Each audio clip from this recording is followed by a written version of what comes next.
Hello, आज की video में हम डिस्कस करेंगे पिक्यूरियस नॉवल के बारे में।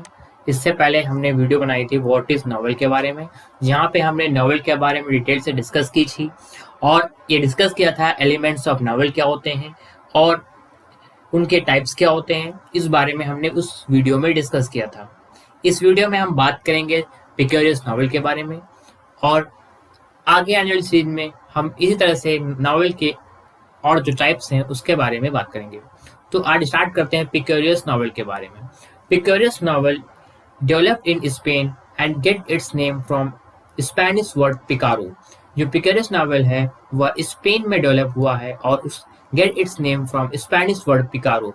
यह पिकारो जो स्पेनिश वर्ड है उससे लिया गया है, विच मीन्स अ रोग और रेस्कल, जिसका मतलब होता है रोग या रेस्कल। जिसका रेस्कल का मतलब होता है दुष्ट, इसका मतलब दुष्ट व्यक्ति हो, इस कैरेक्टर जो हो उसका वो बैड हो। It is an episodic narrative usually in the first person.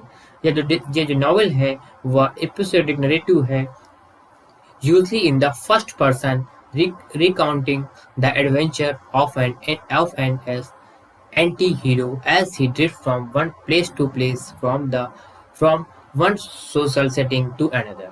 कहने का मतलब है जो यहाँ पे हीरो होता है वह एडवेंचर करता है और वह एंटी हीरो है, यानी उसका कैरेक्टर जो होता है एक हीरो के विपरीत होता है, यानी बैड कैरेक्टर होता है और वह एक जगह से दूसरी जगह पर घूमा करता है। One one social setting to another. Setting का मतलब होता है लोकेशन, लिटरेचर के टर्म में सेटिंग को लोकेशन के उसमें लेते हैं, एक जगह से दूसरी जगह। Thus the main character of story involve into an ironic and historical look.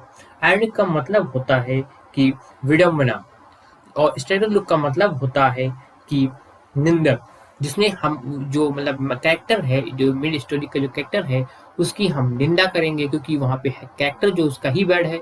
और ये दिखाता है कि सोसाइटी में जो हिपोक्रेसी है और करप्शन को एकदम सही तरीके से ये कैरेक्टर जो होता है पिक्यूरियस नॉवल का एकदम सही तरीके से उसको डिस्कस करता है, यानी उसको दर्शाया गया है नॉवल में, क्योंकि वो कैरेक्टर उसका बैड है और उस तरह से वह हीरो है वहाँ पे।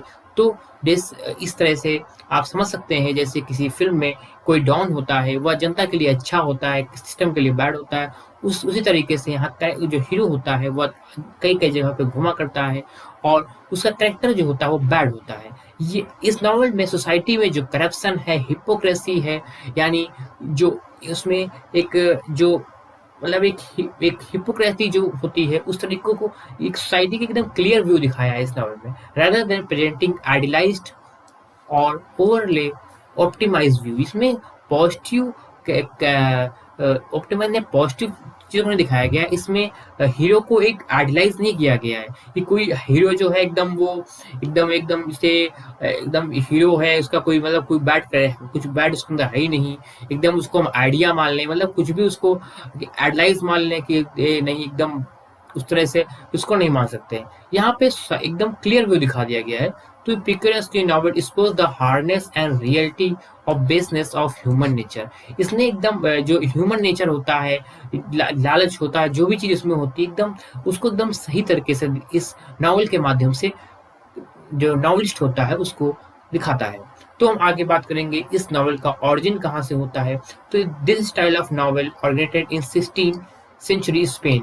इसका जो ऑरिजिन है वह स्पेन से माना जाता है, क्योंकि इस स्पेन में इस तरह के नॉवल जो कैरेक्टर था उस तरह से उसमें जो पिक्यूरियस नॉवल के उसमें आप जो इसकी जो ऑरिजिन है वो स्पेन से माना जाता है 16वीं सेंचुरी यानी 16वीं शताब्दी से। और उसके बाद फर्निश्ड थ्रूआउट द यूरोपियन, उसके बाद ये यूरोपियन कंट्रीज में जाता है 17 और 18 सेंचुरी में, 16 and 17 and 18th century it continued to influence the modern literature। पिक्यूरियस की नावल जो है मॉडर्न लिटरेचर को काफ़ी इन्फ्लुएंस करता है और द पिक्यूरियस की age and generic categories ordinated in Spanish literature. जो स्पेनिश लिटरेचर है 16वीं शताब्दी की एंड अर्ली 17th सेंचुरी, वहाँ पे पिक्यूरियस की नावल का काफ़ी प्रभाव रहा है। Then it spread out Spanish beginning with the Germany in 1669, then England with the Mollflender 1772 and several Charles Dickens novels and Huckleberry Finn in US। तो ये सारे जो राइटर्स हैं, जो ऑथर हैं, ये सारे पॉपुलर हुए थे। इस सभी जो टाइम फ्रेम है उसमें ये सभी लोग पॉपुलर हुए थे। फिर इसकी बात करेंगे इस नॉवल के लिखने की स्टाइल क्या होती है, किस तरीके से उसको लिखा आता है। द नॉवल वॉज रियलिस्टिक होता है। इसमें कुछ जो इसका जो लिखने का ढंग है वो यानी उसमें कोई फ्रिक्शन नहीं है, एकदम रियलिटी को दिखाता है। जो भी समाज में रियलिटी है उस चीज़ को एकदम रियलिस्टिक मैनर में शो करता है। With element comedy satiric episodes, इसमें जो कॉमेडी होती है और कुछ यानी जो हिस्टोरिकल एपिसोड का मतलब होता है जो उसमें हम निंदा कर सकें, उसकी बुराई कर सकें। It follow the adventure of rock character. Rock का मतलब होता है कि बैड करेक्टर यानी ट्विस्ट करेक्टर यहाँ पे, which resemble along the relating the steady details of his everyday experience in autobiography forms।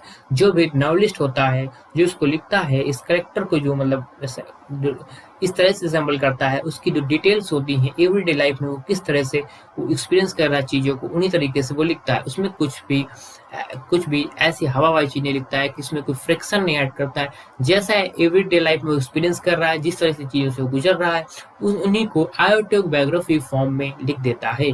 The picaresque tales come across with humour, इसमें comedy होती है क्योंकि उसमें कॉमेडी चली आती है और कुछ और इस तरह से उसमें चीज़ें कि ताकि पढ़ने में काफ़ी अच्छा लगे। Through the tragedy and circumstances usually travel with the story line, जो सर्कमस्टांसेस होते हैं स्टोरी के साथ साथ जो नॉवल है उस सर्कमस्टांसेस कई चीज़ें उस साथ के चला करती हैं, ह्यूमर उसका होता है उसमें।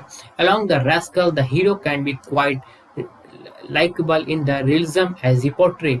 हीरो जो होता है वह उसको लाइक किया जाता है क्योंकि वह उसका कैरेक्टर बैड होता है पर होता तो ही स्टोरी का हीरो है, तो हीरो को सभी पसंद करते हैं। जैसे कि कोई भी गुंडा या डॉन है किसी मूवी में तो वह लोग उसको काफ़ी पसंद करते हैं, लेकिन होता तो वो डॉन ही है। तो इसी तरीके से हम यहाँ समझ सकते हैं कि पिकर्स की नावल होता है उसमें भी इस तरह से चीज़ें होती हैं।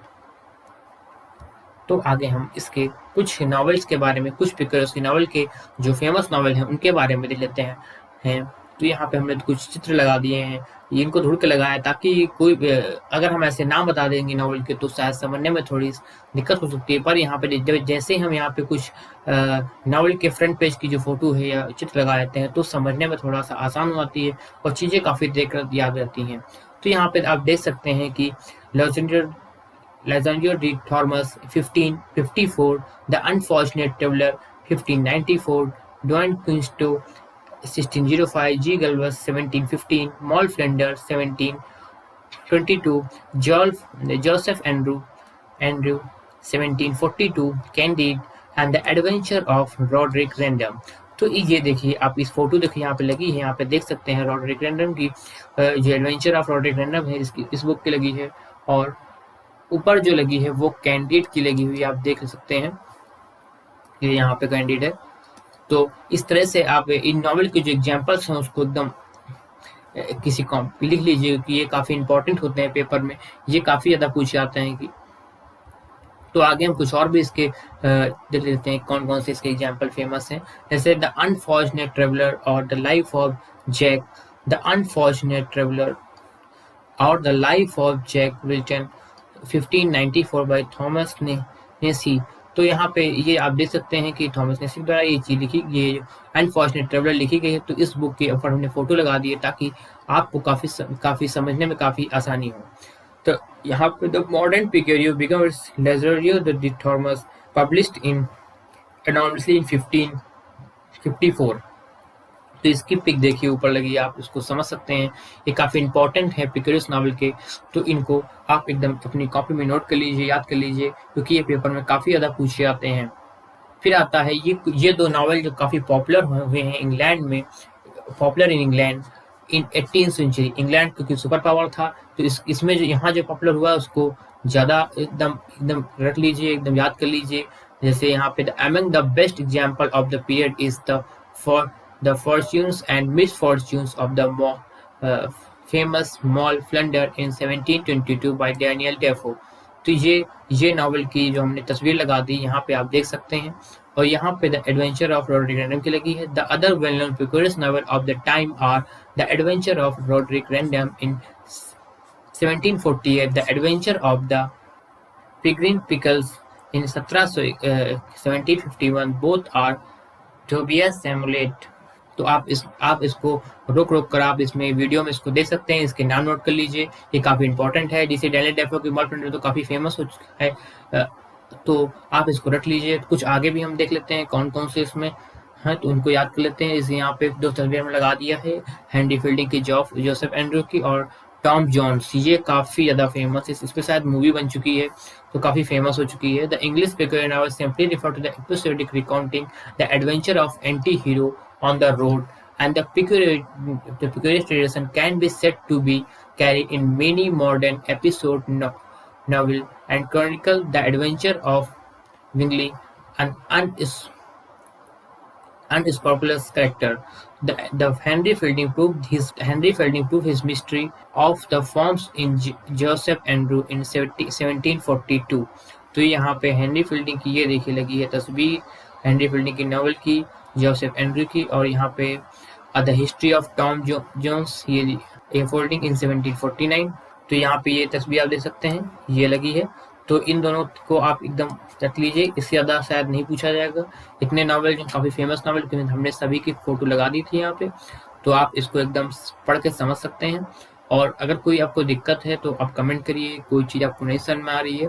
अगर आपको नोट्स चाहिए तो आप इसमें यहाँ पे नीचे कमेंट कर दीजिए, हम आपको नोट्स ही प्रोवाइड करा देंगे। और आगे भी इस सीरीज को लाते रहेंगे, इसमें से हिस्टोरिकल नावल हो गए और गॉथिक नावल हो गए, ETC जो भी आगे हैं तो उनके बारे में। तो इस चैनल को आप सब्सक्राइब कर लीजिए, वीडियो को लाइक कर दीजिए। Till then, thank you for your support, love.